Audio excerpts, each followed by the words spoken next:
500 tahun yang akan datang. Tidak banyak air yang tersisa di bumi. Mereka mencuci piring hanya bisa dengan menggunakan pasir. Lalu ditiup langsung bisa dipakai lagi. Waktu ingin minum, harus lari ke stasiun air. Mirip seperti pom bensin, bayar untuk minum air. Orang miskin yang tidak mampu membeli air, hanya bisa membeli alkohol. Keluarga Lao Bai tinggal di sini. Rumah yang terbuat dari beberapa kontainer. Karena tidak rela mengeluarkan uang untuk air, hanya bisa mendapat air dari makanan. Makanan yang berlendir, ditambahkan air. Mereka memiliki banyak tanah, tetapi tidak memiliki air. Sebidang tanah ini menjadi sebuah hiasan. Lao Bai dan putranya Xiao Bai berjalan selama beberapa jam setiap hari untuk mengirim barang ke pekerja di pabrik air. Untuk mencari nafkah, dia selalu mendekati mandor, berharap bisa memiliki air di rumahnya. Tetapi Lao Bai tidak memiliki uang. Mandor tentu saja menolaknya. Dalam perjalanan pulang, keledai yang membawa muatan mereka kehausan, kewalahan, akhirnya jatuh. Keledainya sudah seperti seorang anggota keluarga. Lao Bai dengan senjata apinya memberikan keledai itu kedamaian. Keesokan pagi harinya, Lao Bai dan Xiao Bai ke rumah lelang yang ada di kota. Membeli keledai mesin bekas membuat keluarga yang tidak kaya menjadi lebih miskin. Setelah membeli keledai, keduanya datang ke stasiun air untuk membeli seember air. Lao Bai terlalu serakah, tidak tahan langsung meminumnya terlebih dahulu. Satu mulut penuh ini adalah mereka. Walaupun demikian, pasangan itu memegang anak mereka dan galon minum.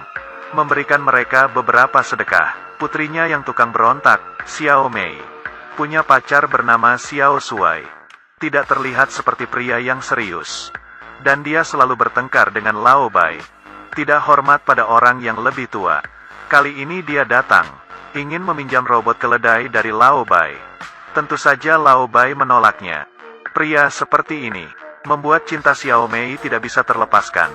Lao Bai sangat menentang keduanya. Xiao Mei selama 3 hari bertengkar dengan Lao Bai untuk mencegah kedua orang itu bertemu. Lao Bai sampai memaku pintu dan jendela, tidak membiarkan putrinya keluar rumah. Hari ini Lao Bai menemukan kunci gudang dicuri. Buka pintu langsung melihat robot keledainya hilang. Mengingat Xiao Shuai ingin meminjam darinya beberapa hari yang lalu. Tidak hanya dia tidak setuju, tapi masih ada beberapa hal yang tidak menyenangkan. Jadi Xiao Shuai dicurigai yang mencuri keledainya. Lao Bai menemui ayah Xiao Shuai. Ayah itu memberitahunya, Xiao Shuai baru saja pergi ke gunung untuk mengirimkan barang. Jelas, pencuri keledai itu pasti Xiao Shuai. Xiao Bai mengambil senjatanya pergi ke atas gunung, siap untuk mengambil kembali robot keledainya. Tidak disangka baru saja sampai di puncak bukit, diserang lalu pingsan. Lao Bai sadar, ditodong oleh beberapa pria besar dengan pisau. Para pekerja pabrik air berkata, Lao Bai menggunakan robot keledai untuk mencuri. Tidak peduli dengan penjelasan Lao Bai, mereka semua tidak percaya olehnya. Untungnya Lao Bai pandai bertarung, mendapatkan lagi senjatanya. Setelah fajar, dia akhirnya menemukan Xiao Shuai. Orang ini sebenarnya tidur tanpa malu. Dengan senjata di mulutnya, Xiao Shuai diikat. Lao Bai berpikir untuk membawa dia kembali. Pekerja pabrik air itu mengaku bersalah, membersihkan diri sendiri, tapi perjalanannya jauh. Kedua orang itu sangat dehidrasi. Bahan yang dicuri semuanya bukan air, karena Xiao Shuai terlihat sangat lemah. Secara bertahap Lao Bai melonggarkan kewaspadaannya, lalu melepaskan Xiao Shuai. Tadinya Xiao Shuai juga berpikir untuk menghidupkan kembali tanah ini, tetapi dia tidak setuju dengan Lao Bai. Dengan caranya memohon kepada mandor pabrik air, mengambil keuntungan dari Lao Bai yang lelah. Xiao Shuai tiba-tiba menyerang. Dengan sebuah batu dilemparkan ke Lao Bai, dan mencekokinya dengan air terus-terusan. Xiao Mei dan Xiao Bai kehilangan ayah mereka, pindah ke rumah mereka. Mereka dikelabui oleh Xiao Shuai.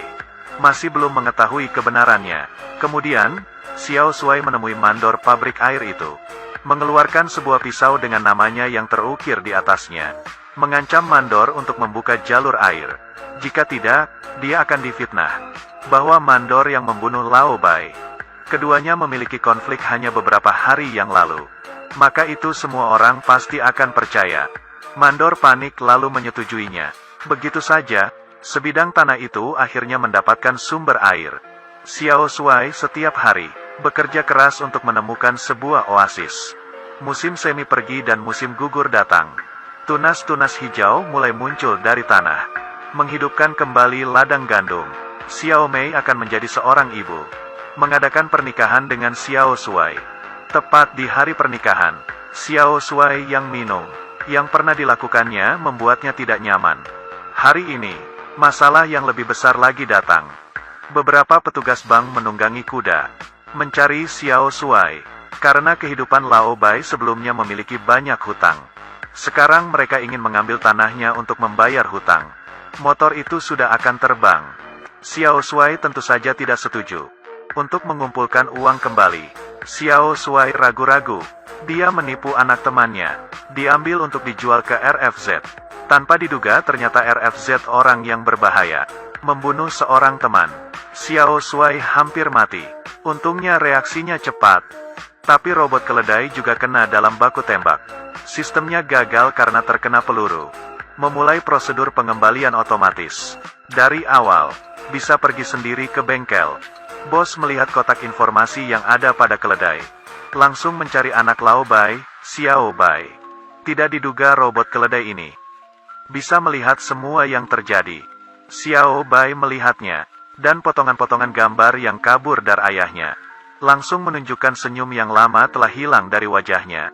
Tapi dalam pemutaran video, dia melihat Xiao Shuai, pembunuhan ayahnya. Ini mengejutkannya. Sendirinya mengikuti pembunuh ayahnya. Menghabiskan hampir 1 tahun hidup bersama di satu atap. Juga melihat Xiao Shuai yang membunuh teman dekatnya. Tetapi Xiao Bai tidak mengatakan yang sebenarnya ke kakaknya. Tapi dari lubuk hatinya, memiliki serangkaian balas dendam. Pertama, dengan nada teman baik si Xiao Shuai. Menulis surat untuk Xiao Shuai. Berbohong kalau dirinya sendiri tidak membunuh. Meminta membawa beberapa makanan untuk bantuan. Xiao Shuai datang ke tempat yang disepakati dengan setengah percaya. Saat melangkah masuk, kakinya patah. Saat ini, melihat batu yang ada di tangan Xiao Bai, dia langsung mengerti. Kebenaran telah terungkap. Dia berpura-pura meminta ampun, memohon Xiao Bai untuk memaafkannya. Tidak peduli seberapa gila dia menjerit. Xiao Bai sudah tidak peduli. Akhirnya Xiao Bai mengambil senjata, menyingkirkan Xiao Shuai. Setelah itu dia tidak mengatakan sepatah kata apapun. Membawa pulang robot keledai, untuk mengubur kebenaran itu sepenuhnya. Xiao Bai menghapus semua video robot keledai. Tidak pernah menyebutkannya lagi. Melihat gandum sudah matang, Xiao Bai yang masih muda memutuskan. Akhirnya tanah itu menjadi subur, untuk dibawa bagi keluarga kecil itu. Seiring waktu mengalir, Xiao Mei juga pelan-pelan menerima. Tinggal bersama adiknya, hidup sederhana dan bahagia.